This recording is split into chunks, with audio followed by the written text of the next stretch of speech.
जाता है दोस्त, आपने सुना होगा यहाँ पर अपलाइन जबरदस्ती बुलाते हैं, ट्रेनिंग होती है, चिल्ला चिल्ला के बोलते हैं, मोटिवेट करके लेके आते हैं, लाते हैं ना। आदमी का हमेशा कोई किसी को सिखा नहीं सकता जब तक इंसान खुद नहीं सीखता। सही बात है। तो आदमी का एटीट्यूड जो है ना, वो हमेशा सीखने का होना चाहिए, सीखने की इच्छा होनी चाहिए।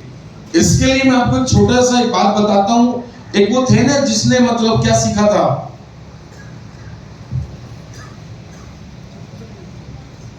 तीर चलाना। हाँ, सुना आप लोगों ने? उसका कोई गुरु था क्या?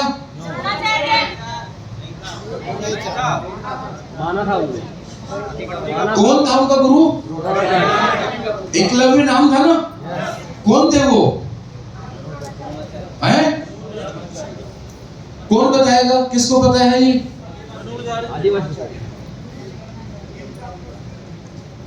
एकलव्य जो है द्रोणाचार्य के पास आए थे, क्या सीखने के लिए? धनुष विद्या सीखने के लिए आए थे। सही बात है।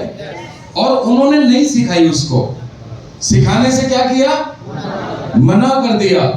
लेकिन उन्होंने दिल से उनको क्या मान लिया? गुरु मान करके उन्होंने क्या बनाया? उनका स्टेचू बना लिया। और शायद गुरु द्रोणाचार्य का वहां कोई कुत्ता था क्या?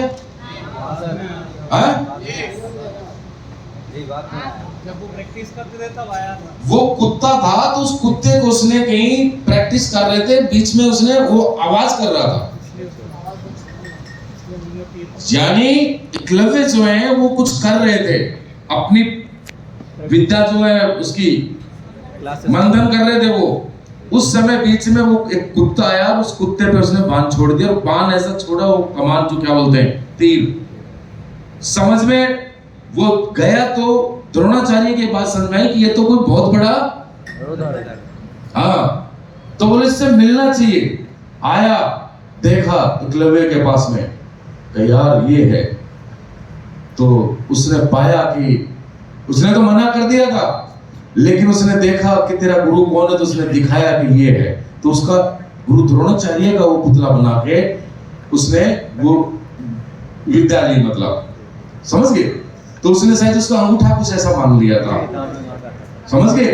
यानी इस बात को समझो आप, यानी जिससे सीखा नहीं, जिसका मिट्टी का पुतला स्टेच्यू बना करके दिल में मान करके उसने विद्या ले ली। और जब वो गुरु उसके पास जाता है, जिसको गुरु जिसने सिखाने के लिए मना कर दिया, उसने खाली गुरु माना, और वही जिस दिन उसके पास जाता है उससे बोलता ठीक है तेरा गुरु कौन है? बोला मेरा गुरु ये है, आप है मेरे गुरु। जबकि शिक्षा नहीं ली उससे, खाली मिट्टी का पुतला बना करके उससे उसने गुरु मान करके सीख लिया। तो बोला तो गुरु के लिए गुरु दक्षिणा दे दे। बोला बोलो, तो उसने अंगूठा मांग लिया कि जिससे ये कभी तीर ना चलाए, और उसने अंगूठा भी दे दिया ना। दोस्त, सीखने का वो एक एटीट्यूड था, कहने का मतलब लर्निंग एटीट्यूड जो बोलता हूं ना, कि लोगों को उसके पास कोई नहीं था सिखाने वाला, तब भी किसी को गुरु बना करके उसने सीख लिया। यहाँ तो मेरे भाई सिखाने वाले गुरुओं की लाइन लगी हुई है, लगी कि नहीं लगी? यहाँ तो सिखाने वाले गुरुओं की लाइन लगी है। इतने गुरु आपके पास में, इतने अप्लायंस हैं, फिर भी अगर नहीं सीखते हो तो दोस्त क्या हो सकता है? तो धंधा आपको एक काम करना सीखना पड़ेगा, ये मैं बोलता हूं। क्योंकि प्लान अगर प्लान नहीं आएगा तो मार्केट में क्या लेके जाओगे आप? प्लान तो हमें देना पड़ेगा।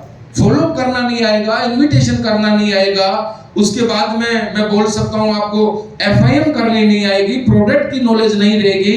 जब आप किसी को ये नहीं सीखोगे तो कैसे काम चलेगा? तो दोस्त, आपको ये सीखना है, आपका लर्निंग एटीट्यूड होना चाहिए। नेक्स्ट, फिर यहां पे बोला जाता है कि अगर आपका ड्रीम है तो बिजनेस को आपको सीखना पड़ेगा, और सीखने के बाद आपको क्या करना है? आपको लिस्ट मेंटेन करनी है, लिस्ट बनानी है। कितने लोगों ने लिस्ट बनाई है? आप में से कितने लोगों ने लिस्ट बनाई है? अगर नहीं बनाई है तो मैं आज आपको बोलता हूं, अपनी अपनी डायरी में एक अच्छी सी डायरी लेकर के उसमें क्या करना? लिस्ट बनाना। और लिस्ट किसकी बनाना? क्योंकि लोगों के पास तो जाना पड़ेगा, ये बेसिक है मेरे भाई। 30 साल पहले भी यही बातें होती थी, आज भी यही हो रही है, और 30 साल बाद भी होंगे, 300 साल बाद भी होंगे। इनको कोई बदल सकता है क्या? क्या आने वाले वक्त में ऐसा होगा कि क्रिकेट जो खेला जाएगा वो बगैर बैट के खेला जाएगा? फुटबॉल खेलेंगे लेकिन बगैर फुटबॉल जो है गोल नहीं होगा, स्क्वायर में होगा, चौरस होगा। हाजी, ऐसा होगा क्या आने वाले वक्त में? हेलो, आने वाले टाइम में ऐसे होगा कि जो जितनी भी लग्जरी कार आएंगी उनके जो टायर होंगे वो गोल नहीं होंगे, वो कैसे होंगे? चौकोर होंगे। ऐसा होगा क्या? अगर गाड़ी चलेगी तो क्या होगा? टायर, ये हकीकत है, चाहे 500 साल लग जाए, चाहे 5000 साल हो। अगर दोस्त इस इंडस्ट्री में अगर कामयाब होना है तो आपको जो मैंने बताया, ड्रीम, गोल लिखने पड़ेंगे। इस पढ़ाई को आपको पढ़ना पड़ेगा, काम को सीखना पड़ेगा, और उसके साथ साथ जब काम सीखेंगे तो सीख करके हमें कहां बैठना पड़ेगा? घर में दरवाजा बंद करके। सही है? कहां बैठेंगे? हैं? फिर हमें ग्राउंड पे जाना पड़ेगा, लोगों से मिलना पड़ेगा। लोगों से तब मिलेंगे जब लोगों की लिस्ट हमारे पास से होगी। लिस्ट यहां पे बताया जाता है। वैसे पता नहीं यार इसमें बदली क्यों नहीं करते अभी, है ना? क्यों बदली कर देना चाहिए। अब तो लिस्ट लास्ट हटा देनी चाहिए। ऐसा नहीं, अभी लिस्ट लास्ट बनाने की जरूरत नहीं होनी चाहिए, है ना? ये तो हमारे टाइम में था, लिस्ट बनाओ, गोल बनाओ, है ना? अब तो कुछ ऐसा नियम हो जाना चाहिए कि कहीं भी मत जाओ, है ना? ऐसे ही बना दो। कोई हल्का सा तरीका बताओ ना। तरीका बदलने वाला नहीं है, तरीका यही रहेगा भाई। समझ गए? ये लिस्ट में आज भी बना रहा हूँ। महिपाल सर मैं बोलता हूँ, सर ये अभी क्या लिस्ट करते रहते हो, लेकिन बात समझ में कि लिस्ट जब तक सब कुछ तब तक ही है, ठीक है ना? तो मेरे भाई लिस्ट बनानी पड़ेगी। लिस्ट नहीं है, लोग नहीं है, तो हमारा धंधा नहीं है, बिजनेस नहीं है। धंधा ही हमारा लोगों का है, लोगों से मिलने का है, लोगों को प्लान प्रेजेंटेशन करने का है। प्लान किसको दोगे? प्लान किसको दोगे? टिलर को, चेयर को। किसको दोगे? लोगों को देंगे, तो लोगों की लिस्ट होनी चाहिए। अब लिस्ट बनाने के लिए बोलेंगे तो किस किस की बनाओगे?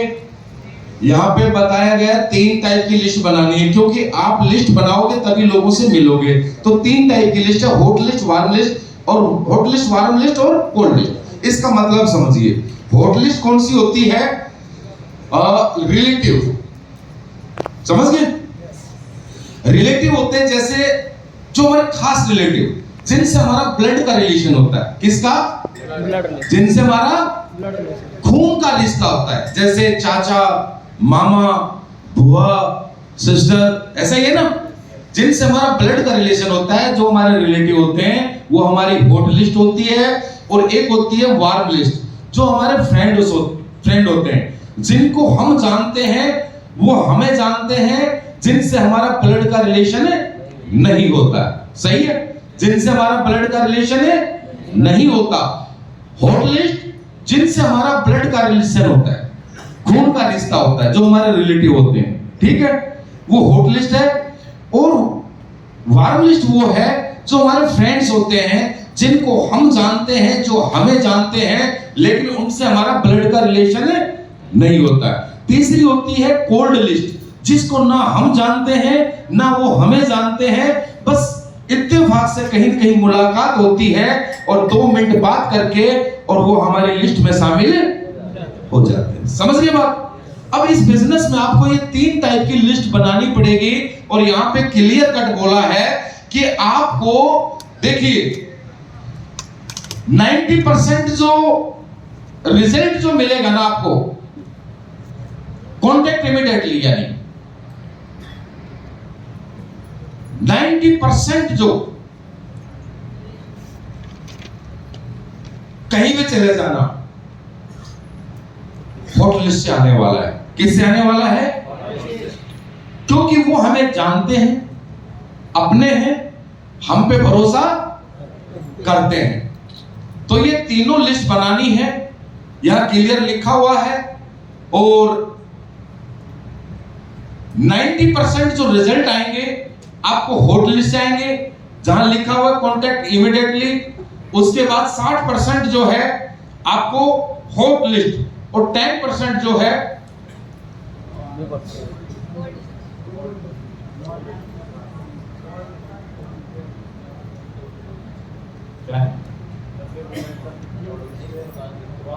हाँ, तो 10% रिजल्ट जो है इसके बाद है। तो ये लिस्ट बना हुआ, समझ गए? लिस्ट बना लेंगे? कितने लोग बनाएंगे? बना लेंगे ना? ये 3 टाइप की लिस्ट बनानी है। लेकिन जाते साथ देखो, यहां बोला जाता है लिस्ट के बगैर बिजनेस नहीं है, लिस्ट के बगैर हम प्रोस्पेक्ट नहीं कर सकते, लिस्ट के बगैर हम किसके पास जाएंगे? दिमाग में नहीं आएगा वो चीज, सही है। और लिखा होगा तो हम प्लानिंग कर लेंगे, आज मुझे इतने लोगों को प्लान करना, आज इतने लोगों को प्लान करना है, फिर मैंने किस किस को प्लान किया वो मैं टिक कर सकता हूं। हाँ, मेरी लिस्ट में, इस लिस्ट में इतने लोग थे, इस लिस्ट में इतने लोग थे, मैंने इतने लोगों को प्लान कर दिया, नए लोग मैंने मेरी लिस्ट में इतने शामिल कर लिए। समझ गए? किसको प्लान किया, किसने क्या बोला, वो हम अपना एक शेड्यूल वो बना सकते हैं, मेंटेन कर सकते हैं। लेकिन लिस्ट अगर नहीं होगी, रिटर्न में नहीं होगी, डायरी में, तो कभी याद आया, मैडम को प्लान दे दिया, मैडम से मिले थे, मैडम को प्लान दिया, मैडम ने क्या बोला था, प्लान को लेकर के क्या बातें हुई थी, मैं भी भूल जाऊंगा। अरे हाँ यार, 2 महीने पहले मैडम से मिले थे। तो ये बिजनेस नहीं है।